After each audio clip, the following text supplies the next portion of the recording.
A lawyer's pro-revenge on a wife beater. Let's call him Joe.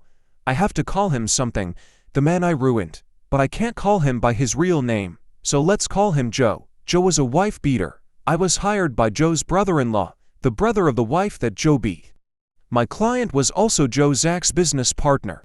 Aside from the whole "you beat up my sister" thing, my client had another beef with Joe, a serious business beef. My client took it to court and gave me the case to handle. Joe and his lawyers fought me long and hard. Joe was confident that his bullshit and outright perjury would carry the day. It had always worked before. His bullshit and his fists had won him a good settlement with his ex-wife, free of child support, so maybe he thought that threats and lies would carry the day once more, but he was wrong. And after the trial I had a judgment against him, a big judgment, far bigger than he could pay. Joe twisted and he turned and he shimmied and shaked, but after a while I'd located and taken all his assets. It was easy. Really, Joe had no thought of consequences, and so he didn't lawyer up until it was too late. If one of my clients ever sues you, you're in trouble, because my clients lawyer up before they even know your name. But Joe didn't lawyer up until the process server threw the papers at his feet, and by then, it was far too late. I went through Joe's assets like a meat grinder, and after a while Joe had but one property left, a house, and he clung to that house, for it was rented out, and his sole source of income. Joe lived in the unfinished basement, and he survived on what the upstairs tenants paid him. He cashed their rent checks at payday loan places, paying hefty fees, but it was worth it, because he knew that I'd garnish any bank account that he opened. Joe managed to hide his rental place from me for a while because he owned it through a numbered company, but my investigator found him one day and followed him home. Joe self-repped his way through the next stage, which took a couple of years, while I punctured his corporate veils and his sad efforts at a fraudulent conveyance. But in the end, I had his last house, the house where he lived in the unfinished basement. Joe stepped out one day to get a pack of cigarettes, and when he came back the sheriff had changed the locks. Can my client at least live in the basement? Joe's lawyer said to me, pro bono, because by this point Joe had nothing to pay lawyers. I knew the pro bono guy. He practiced law nearby. As I was talking to him, I could see pro bono guy's office window across the parking lot from my office tower window. Ask the purchaser, I said. It's out of my hands, and it was. I told Joe's lawyer that the new owner, a nominee, one of my client's employees, wouldn't let him back into his shitty basement apartment. Joe, a man who had owned this and that here and there and all over town, had just lost the last thing he owned on earth. Except for his truck, he still had his truck left.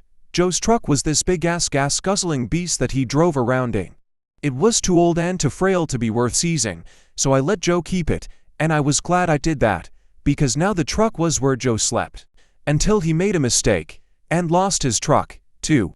He lost his truck the day I got a phone call from the tenants at the house that Joe used to own. He came back, and parked his truck across the driveway, the tenant said, adding that Joe had gone nuts. He'd parked his truck there in a rage, out of spite, and then walked into town, saying he'd be back later that day to sleep in his truck. Can you get around the truck? I asked. The tenant could not. The driveway was blocked. I called one of the tow truck guys that I used to defend back in my criminal lawyer days, and in a couple of hours that truck was gone, and parked somewhere else, somewhere special, in accordance with my specific instructions. My guy wants his truck back. The pro bono lawyer said the next day, when he called me, double quotes, not happening, I said. I stood in my office 15 floors above the parking lot and looked down where I imagined my pro bono counterpart was standing in his office, facing the same lot. But you have no right to the truck, he said. Double quotes, he has no right to block a man's driveway, I replied. It was terrible, really, standing up high, pronouncing words that took away a man's final asset, the last thing he owned on earth. I imagined that this must be what God feels like before he strips a man of everything and sends him to hell. Are you really gonna make me go to court over this? Said pro bono guy. Double quotes, do what you gotta do, I said. And pro bono guy said his client was coming in the next day to sign an affidavit, and then they were going to court to get the truck back. But I was unconcerned. The next day was bright and the sun was shining, and it was 9 a.m. as I looked out the window and sipped my coffee. My phone rang. I picked up. It was pro bono, man. Why didn't you tell me that Joe's truck was parked right outside my office? His voice was tight, and I could tell that he must have been shaking with anger. Is that so? I said, staring out at Joe's truck parked 15 stories below me. How careless of my bailiff to leave the truck where your client could easily take it back. I really must speak to him. Very funny. My client's going to sue. No, he isn't. He's going to get in that truck and drive away, right now. I told my tow guy to fill up the tank, and he gave it an oil change too, gratis. Tell your client to get in his truck and drive off, and that if I ever see that truck again, I'll seize it. To satisfy the rest of my client's judgment, pro bono guy tried to argue, but I was firm.